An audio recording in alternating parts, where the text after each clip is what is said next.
Welcome to Nasdaq Trade Talks. I'm Jill Malandrino, Global Markets Reporter at Nasdaq. National Financial Literacy Month is celebrated in April, which is a great opportunity for us to check and promote our financial situation and skills. Joining us for this segment, we have Kevin Mahn, President and Chief Investment Officer with Hennion and Walsh Asset Management, to discuss the basics of fixed income investing and how to access those types of securities. Kevin, it's great to have you with us. Welcome to Trade Talks.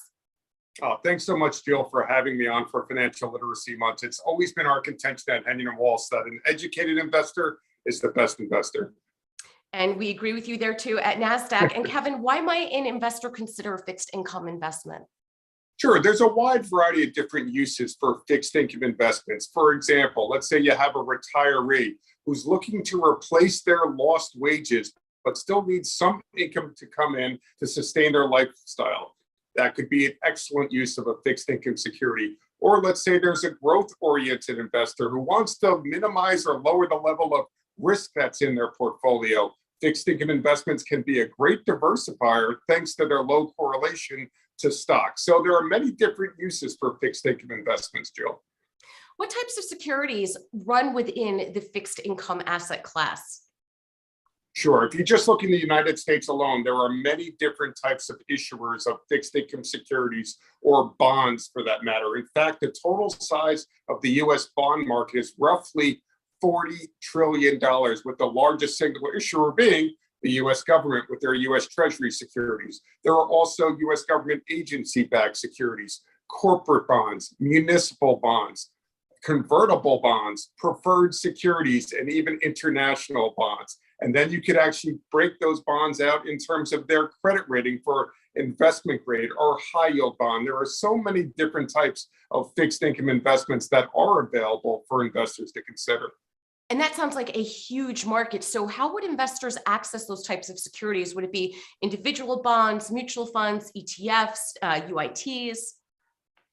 All of the above, Jill, and they all have different pros and cons associated with them. Let's talk about individual bonds themselves. You can actually buy the debt directly from those issuers through a financial advisor or a different Wall Street trading firm, and that will allow you to receive some level of interest over the life of the bond and also a return of principal at the maturity of that bond.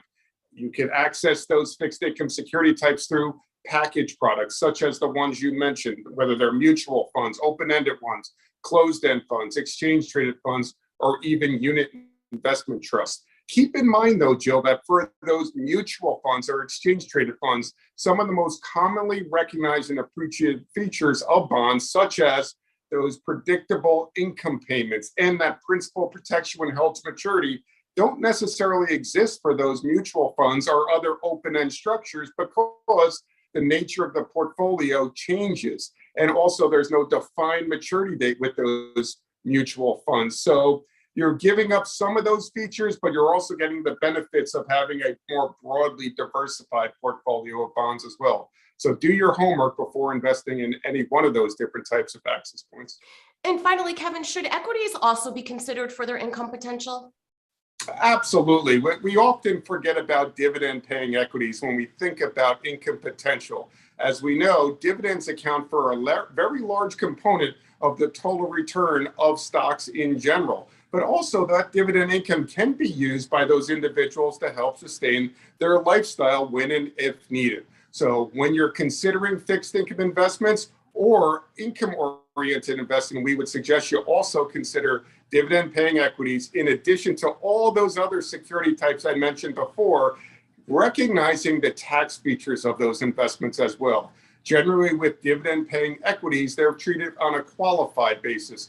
So they're not treated or taxed at regular income levels. If you're investing in municipal bonds and you're a high net worth investor in a high tax bracket, that tax-free income becomes very appealing to those types of investors. So the tax treatment of that income is very important to consider as well. All right, Kevin, we appreciate the insight as always. Thanks for joining us on Trade Talks. I'm Jill Malandrino, Global Markets Reporter at Nasdaq.